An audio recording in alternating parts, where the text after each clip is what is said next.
우리가 예수님 믿잖아요. 근데 예수님 오래 믿어서 믿는 게 뭔지 헷갈릴 때도 있는 것 같아요. 예수님을 믿는 게 뭔지 다시 한번 좀 고민을 해봤으면 좋겠어요. 예수님 믿으니까 오늘도 일요일 돼서 주일 돼서 교회로 왔고 또 예배를 같이 드리고 예배 순서를 다 했어요. 아까 청년부 모임할 때도 우리가 나온 질문이지만 예배 순서가 있으면 예배가 될까요? 네, 맞아요. 사실 예수님 믿지 않는 사람들도 예배 순서를 똑같이 따라할 수 있어요. 그 사람들하고 예수님을 진짜 믿는 사람들의 차이점이 뭘까요? 예수님을 진짜 믿는 사람만 할 수 있고 누릴 수 있는 게 뭘까요? 우리가 그런 척 할 수 있어요. 예수님 믿는 척 할 수 있죠. 그리고 사람들도 잘 속일 수 있어요, 사실. 예수님 잘 믿는 것처럼 보일 수 있죠. 모든 예배 안 빠지고 모든 봉사에 아무 소리 안 하고 다 순종적으로 그러면 예수님 잘 믿는 것처럼 보여요. 근데 정말 예수님을 믿지 않고도 그렇게 할 수 있다는 거죠. 실례로 한국의 많은 교회를 비스무리하게 따라하는 분들은 사실 교회보다 더 열심히 해요. 예배라는 것도 열심히 하고 봉사, 헌신이라는 것도 더 열심히 해요, 사실. 그래서 우리가 오늘은 어떻게 우리가 본질을 더 추구할 수 있는지 볼라 그래요. 이거는 오늘 설교 제목처럼 진짜 복음을 좋아하느냐와 관련이 있어요. 정말 복음을 좋아하는가? 좋아한다면 복음을 왜 좋아하는가? 복음이 나한테 뭐길래? 그거를 한번 볼라 그래요.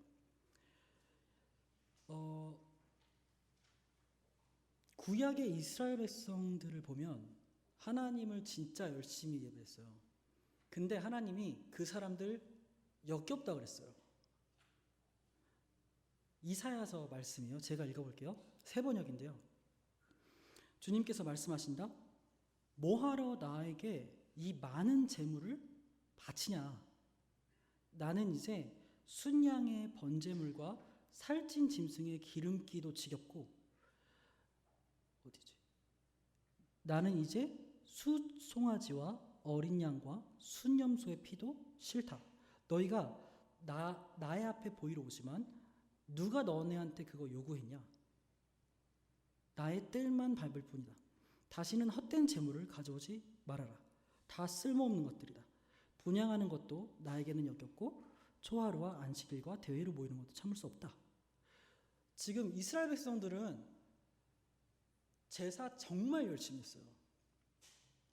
예배를 정말 열심히 했어요. 헌신도 정말 열심히 했어요. 근데 하나님이 야, 너네 진짜 열심히 예배하는구나 라고 반응한 게 아니라 지겨워.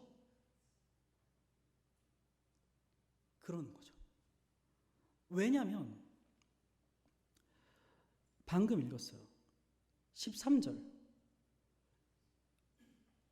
초하루와 안식일과 대회로 모이는 것도 참을 수 없으며 거룩한 집회를 열려놓고 못된 집도 함께 하는 것을 내가 더 이상 견딜 수가 없다라는 거예요. 너네가 나를 위하는 척 하면서 돌아서서는 너네 멋대로 살잖아. 근데 그 너네가 나한테 주는 게 나랑 무슨 상관이야? 라는 거죠. 이게 정말 우리한테 소름 끼치는 말이에요. 신앙생활이라는 것을 잘하고 있어요. 근데 하나님께서 원하시는 것은 그렇게 겉이 번지르르한 행위가 아니에요. 예배 다 빠지지 않았어요. 모임 열심히 했고 성경 연구도 다 가요. 근데 돌아서서는 내가 원하는 것 쫓아 살아가는 거예요. 그거를 하나님께서 너 손에 피를 묻혔다. 너 피가 가득한 자다. 라고 말하는 거죠. 오늘 본문을 보면은 복음에 대해서 되게 다양한 반응들이 나와요. 저희 힐하우스에서는 사도행전을 작년 9월부터 시작해가지고 지금까지 보고 있거든요. 그래서 오늘 본문이 여기예요. 그래서 오늘 본문이 이렇게 됐는데 쭉 보게 되면은 오늘 본문은 바울이 2차 선교 여행을 가기 이제 초창기예요. 그래서 누가가 16장에 어떻게 기록하냐면은 복음에 대한 세 가지 반응을 말해요. 루디아, 그리고 오늘 나오는 사람들, 그리고 간수. 다음 주에 볼 건데. 근데 이 세 사람들의 복음에 대한 반응이 다 달라요. 그래서 오늘 보면서 복음을 어떻게 본질적으로 추구하는 게 뭐지? 다양한 관점이 있겠지만 본문에서 말하는 걸 한번 같이 보려고 그래요. 바울이 2차 선교 여행을 하는 지도가 있는데 넘어갈게요. 16절에서 18절을 우리 같이 읽어볼게요. 세 번역으로 같이 읽어볼게요. 시작.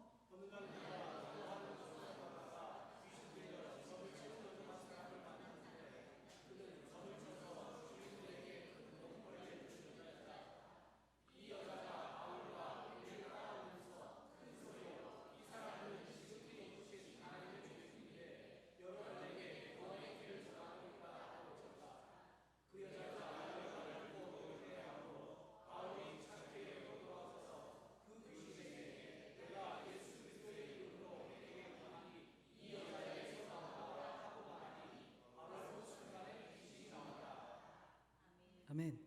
바울 일행이 기도하러 가고 있었죠. 기도는 교회의 습관이에요.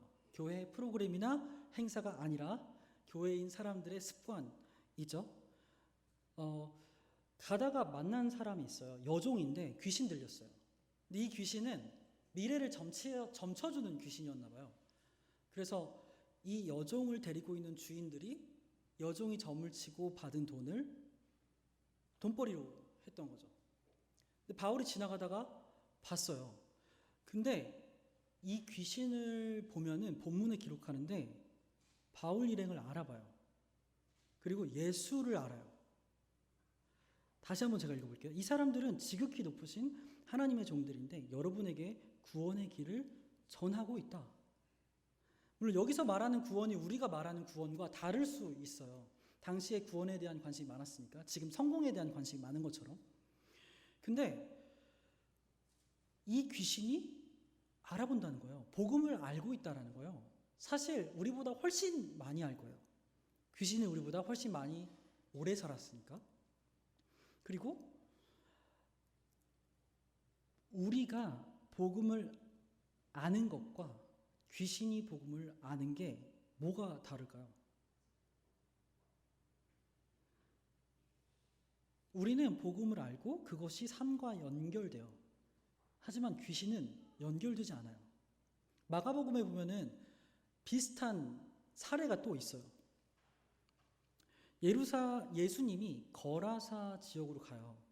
그러고서 예수님이 도착하기 전에 거기 귀신 들린 사람이 있었어요. 근데 너무 세게 들려가지고 뭐 쇠고랑도 다 풀어버리고 사람들이 도저히 감당할 수 없었죠.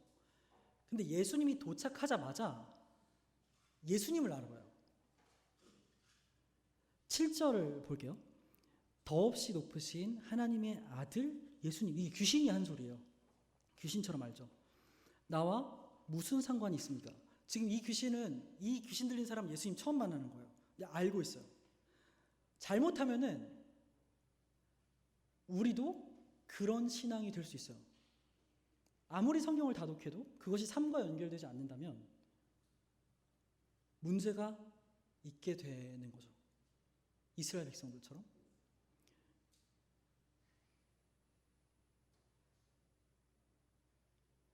반드시 복음을 알게 되면 삶과 연결이 돼야 돼요. 그러면은 복음이 뭐길래 삶과 연결될 수 있냐는 거죠. 우리가 생각하고 있는 복음을 팝업처럼 생각해 놓으시면서 들어가 볼게요. 바울이 귀신한테 명령했어요. 근데 누구 이름으로 했죠? 예수 그리스도의 이름으로 명령했어요. 그랬더니 귀신이 그 명령에 복종해요. 이게 복음이에요. 다시. 제가 담임 목사님께 명령하면은 담임 목사님이 들으실까요?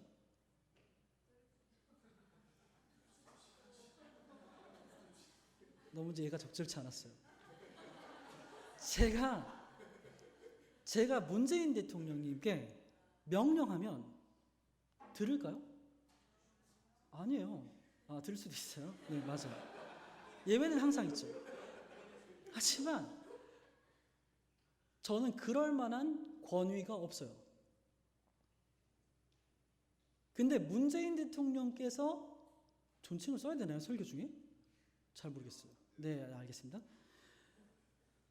그분이 명령을 저한테 했어요. 그럼 저는 들어야 될까요? 안 들어야 될까요? 너무 민주주의가 강하죠, 우리나라. 아무튼 권위 문제예요. 죄송해요. 예화가 적절치 않았어요. 지금 예수 그리스도의 권위는 그 귀신보다 높은 거예요. 그리고 복음이란 건 뭐냐면은 예수 그리스도의 권위가 최고 권위라는 것을 알 뿐만 아니라 인정해서 살아가는 거예요. 그렇기 때문에 삶하고 연결될 수밖에 없는 거죠. 복음은 권위의 문제예요. 지금 본문이 계속 그렇게 들어가고 있어요. 예수님이 사실 그 권위를 건드린 거예요. 로마 제국에서 유대인 지도층이 있었어요. 근데 자신들의 권위보다 예수님의 권위가 더 높다고 말하는 거야. 그러니까 비기가 싫었고. 그래서 유대인들 제사장들과 세리들과 관원들이 예수님을 잡았어요. 괘씸죄였죠. 예수님의 권위를 알아보지 못했던 거예요. 근데 이 권위에 그 예수님 때처럼 복종하지 않는 사람들이 오늘 등장해요. 19절부터 21절까지 같이 읽어볼게요. 시작.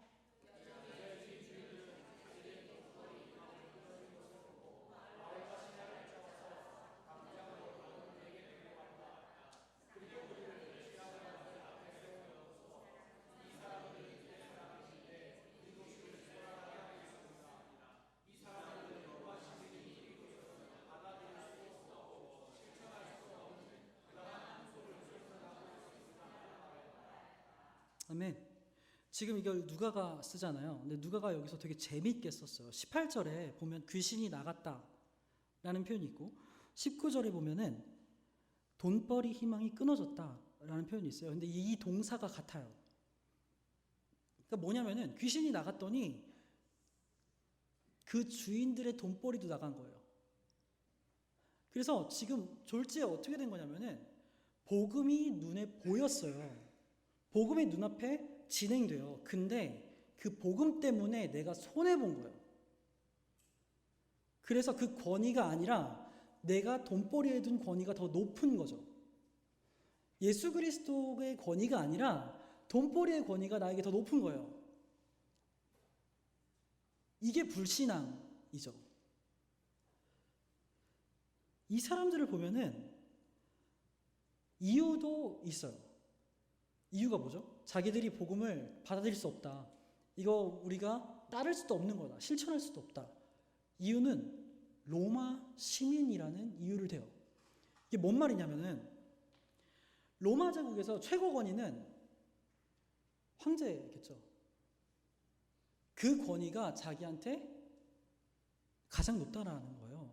로마 제국의 권위를 난 따르는 사람이기 때문에 그게 안전하고 그게 편안하고 그게 나한테 안락함을 제공해 준다라는 거죠. 그래서 예수 그리스도의 권위를 받아들일 수가 없어요. 우리가 예수님보다 더 안전을 추구하는 것이 있다면 그것이 지금 이 주인들의 모습과 유사한 것이겠죠. 유대인들이 예수님을 잡았을 때도 비슷했어요. 권위는 예수님께 있지 않고 우리가 바라는 로마 무찌를 수 있는 어떤 사람, 어떤 메시아에게 있어야 되는데 아니 나사렛 촌구석에서 와가지고 메시아라고 하니까 너무 짜증이 나는 거죠, 유대인들이. 왜냐하면 내가 거기 권위를 둘 수가 없어. 너무 약해 보이고 너무 우리가 하기에 안전해 보이지 않아요. 그래서 예수님을 그냥 죽이기로 결정을 하는 거죠. 그때 유대인들의 대제사장이 예수님 불렀을 때 사형권이 유대인들한테는 없었어요. 왜냐하면 로마의 아래에 있었기 때문에 결국에는 신성모독으로 너 죽어야겠다 이렇게 판명을 하고 그제서야 사형을 위해서 로마 재판에 넘기죠. 빌라도가 그래서 건너받아요. 근데 빌라도가 예수님을 받고서 뭐 때문에 예수님을 사형에 처하게 하냐면 유대인의 왕이냐? 라는 문제예요. 네가 왕이야? 이건 지극히 권위의 문제예요. 그래서 십자가 틀은 권위의 문제에 도전하는 사람들이 주로 달렸대요. 정치범들이라고 그래요. 당시에. 예수님이 그런 거죠. 자신이 그랬던 거예요. 최고 권위자가 권위 문제 때문에 죽은 거죠. 지금 오늘날에도 이 문제는 우리의 삶 속에서 지속적으로 있어요.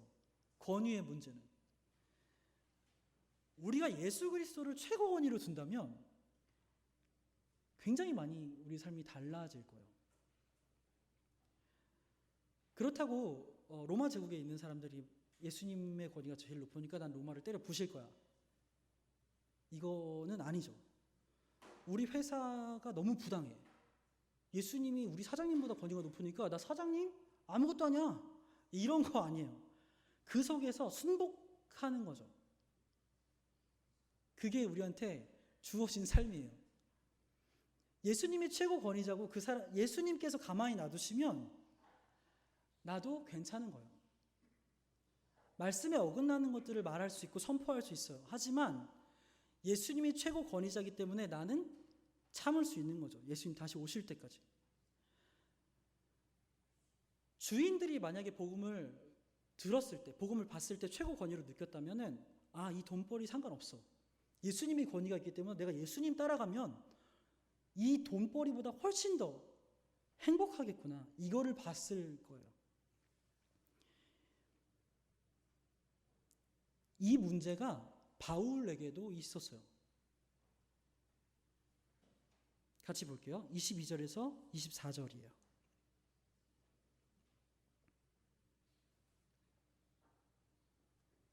같이 읽어볼게요. 시작.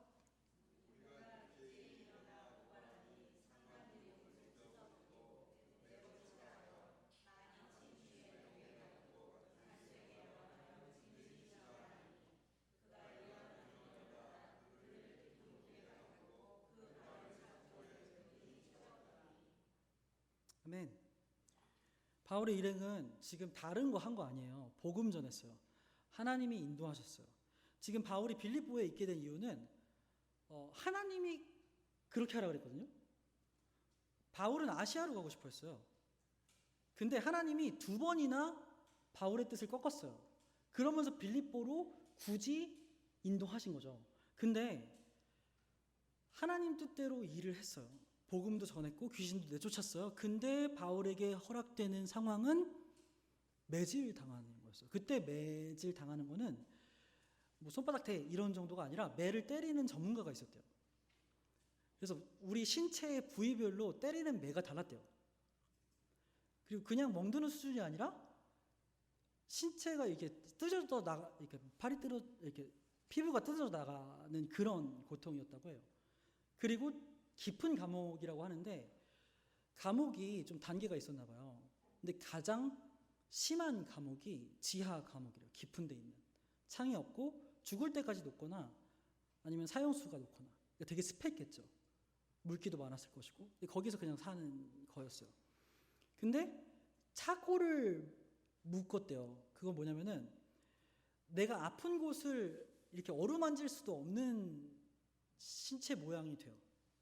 쉴 수도 없고 편하게 잘 수도 없고. 지금 바울의 상황이 그런 거예요. 복음 따라갔는데 복음이 최고 권위임을 알고 인정하는 사람의 삶이 그렇게 됐어요. 우리 여기서 뭘 봐야 되는 걸까요? 바울은 어떻게 그렇게 살 수 있었을까요?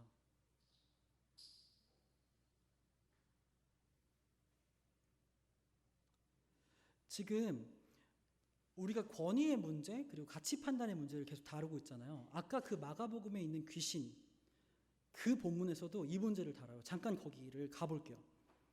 이 페이지 전에 있는 귀신이 예수님한테 요청을 해요. 돼지들한테 들어가게 달라고. 이거 보여줬으면 안 되는 건데. 제가 순서를 잘못했어요. 그 원고를 뛰어넘고 해가지고 지금 다시 돌아가는 거예요. 그 돼지들이 그래서 죽었잖아요. 2,000마리가. 근데 그 2,000마리를 잃은 돼지 주인하고 그 주인의 이야기를 들은 사람은 그 복음을 받아들이지 않아요. 오히려 예수님한테 빨리 떠나달라고 요청을 해요. 뭔지 아시겠어요? 근데 이게 우리가 보기에 그 사람들 진짜 믿음이 없네. 어떻게 예수님이 복음을 전하고 귀신이 쫓아났는데 그거를 못 알아봐? 이렇게 생각할 수 있거든요. 그래서 제가 조금 현타 오게 해드릴게요. 돼지 한 마리 가격을 네이버에 쳐봤어요. 이거 요번 주에 본문 연구하면서 한 거거든요. 그랬더니 얼마죠? 올해 3월 기준으로 27만 1,000원이에요. 그럼 2,000마리면 27만 1,000원 곱하기 2,000마리 하면은 얼마죠? 이거예요. 복음 때문에 5억을 날린 거예요. 여러분, 우리가 그럴 수 있나요? 예수님 믿어서 내가 5억을 날렸어. 예수님의 가치를 5억보다 크게 두고 계신가요? 아멘. 저는 5억이 없어봐서 모르겠어요.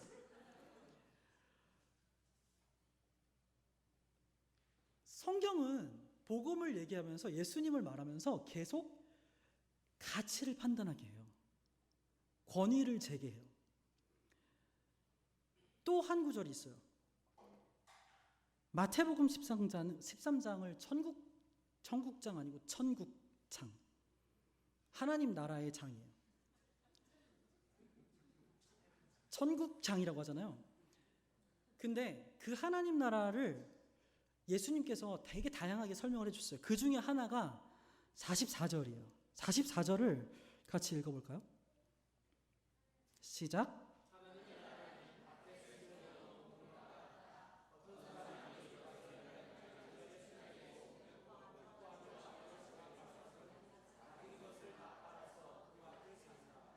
아멘. 하나님 예수 그리스도 복음의 가치가 우리가 교회된 것에 대한 가치가 5억보다 높다는 것은 성경이 말해줬어요. 근데 지금 말하는 거는 예수님이 비유한 건 보화예요.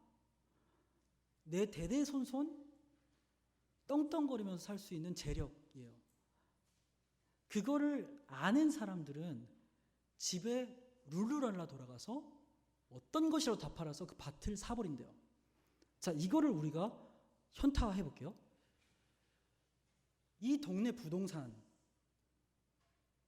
정보를 알게 됐어요. 근데 이 근처에 그 땅에 보화가 있다라는 거예요. 누가 현찰을 엄청나게 묻어놨대요. 그냥 대대손손 써도 없어질 수 없어. 그걸 저만 알아요. 그럼 저는요, 그 땅 주인에게 그 값의 3배를 줘서라도 사겠어요. 제 값을 흥정할 필요가 없어요. 어차피 다 메이크업 될 건데 신용불량돼도 돼요. 다 갚을 수 있으니까. 대출을 아무리 끌어모아도 비교할 수 없게 다 갚을 수 있어요. 그 보화만 있으면. 지금 예수님이 너무 유머러스하게 천국의 가치, 하나님 나라의 가치를 우리한테 알려주고 계신 거예요. 내가 어떤 손해를 봐도 어떤 대가를 치더라도 그게 하나님 나라와 비교할 수 없으니까 넌 절대 손해 안 봐. 이게 복음이거든요. 나만 믿고 따라와. 지금 힘들어도 예수님 다시 오시면 절대 후회 안 해. 이게 복음이에요. 그거를 아는 사람들이 그 권위를 두고 살아가는 거죠. 그래서 야고보서에서는 행함 없는 믿음은 죽은 믿음이라고 말을 하고 있어요. 죽은 사람이에요. 그 정보를 아는 사람이 돈을 안 끌어모아. 나는 못 갚아. 그 보화 있어도 내 빚 못 갚아. 이건 진짜 정보를 잘 모르거나 아니면은 죽은 사람인 거죠. 그래서 우리는 예수 그리스도의 가치가 얼마나 무한한지를 먼저 접근해야 돼요. 그 가치에게서 우리의 행위들이 나올 수밖에 없는 거죠. 예배 모임도 그렇고 원수를 내가 직접 갚지 않는 문제도 마찬가지예요. 하나님께서 가만히 계실 때 나도 가만히 있어도 되는 것이 그래서요. 내가 지금 손해보고 내가 지금 아프더라도 예수님 다시 오시면 다 메이크업 되니까. 그래서 예수님만 우리 소망인 것이죠. 바울 일행은 그거를 믿어서 그 삶을 살았는데도 끝까지 그 삶을 살 수 있는 거죠. 우리가 종교인인 척은 할 수 있어요. 하지만 우리의 삶을 보면 그 사람의 삶 속에서 예수 그리스도의 권위가 얼마나 되는지는 쉽게 알 수 있어요, 사실. 교회는 서로서로 그거를 점검해주고 서로서로 그 권위를 세워주는 사람들인 것이죠. 그게 오늘 본문 내용이에요. 정리를 한번 해볼까요? 마지막 전 페이지.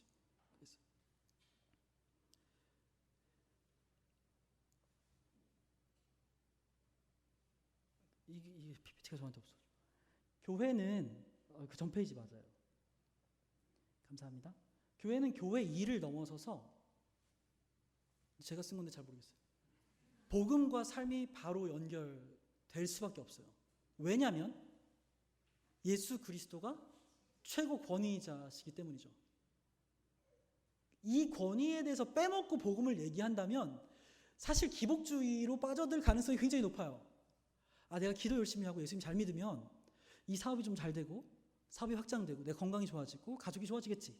그런 것은 세상 것에 권위를 두고 있는 것이겠죠. 그 안락함. 만약 예수 그리스도가 최고 권위인 것을 누린다면 내 상황이 어떻든지 예수님의 말씀을 따라가도 되는 거예요. 따라갈 때 건강할 수도 있고 아플 수도 있어요. 하지만 상관없죠. 예수님 다시 오시면 어떤 것으로 채울 수 없는 그 행복이 나한테 주어질 거니까요. 그리고 그것을 이 땅에서 맛보면서 살아가는 게 우리 삶이니까요. 그래서 복음의 가치가 너무 커서 어떤 대가를 지불해도 아깝지가 않아요. 그게 교회예요. 그게 복음이고요. 그래서 이번 주에 우리가 같이 실천해 볼 만한 것, 그냥 그건 뭐냐면은 그냥 의도적으로 내가 힘든 상황에서 최고 권위자가 예수님이시지 의도적으로 되새기는 거예요. 이거는 복음은요 굉장히 우리의 사고 패턴하고 관련이 있잖아요.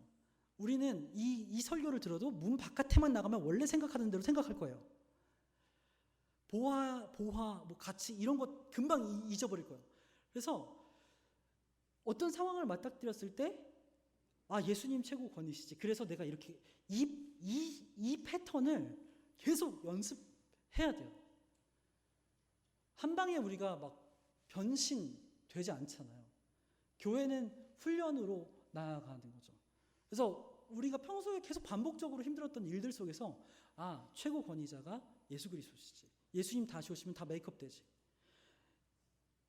이런 것들을 기도함으로 마음속에서 하나님 최고 권위자가 누군지 알게 해주세요. 끊임없이 그렇게 살아가는 게 우리의 삶이죠. 우리 같이 찬양했으면 좋겠어요. 최고 권위자이신 예수 그리스도, 그 하나님을 같이 고백했으면 좋겠어요.